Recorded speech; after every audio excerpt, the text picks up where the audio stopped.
Does Brad or Steve, because obviously Brad is in WCW for a while, but Steve was in WCW too, the Wild Eyed Southern Boys, the Young Pistols, if you will. Great team there with Tracy Smothers. Did they get you into WCW, or how does that work?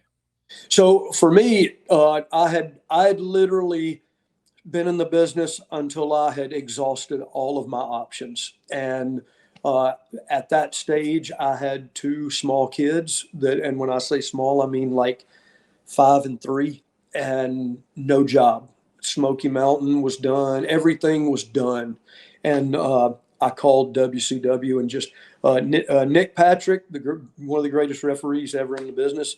His father, Jody Hamilton, one of the original assassins, was he was in the office, and so I called him and just said, "Hey, Jody, is there anything there?" And he said, "The only thing we would have would be an enhancement talent and a job guy basically." And he said they're gonna, if you did it, they'd bring you up here, eat you up in 4 or 5 minutes, and you'd be done.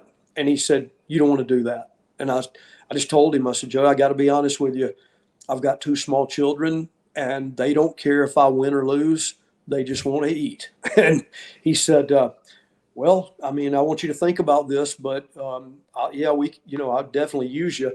And so that after that phone call, I was with WCW for 7 years, and so all the way up until Vince bought it out. And once once Vince bought it out, they took three. I had started refereeing about, I don't know, 7 or 8 months prior to the end of it all, and uh, Vince said he only wanted three referees, and they sent word he's not going to take you. You're too well known as a wrestler, and he doesn't want that. He doesn't want his referees taken away from his matches.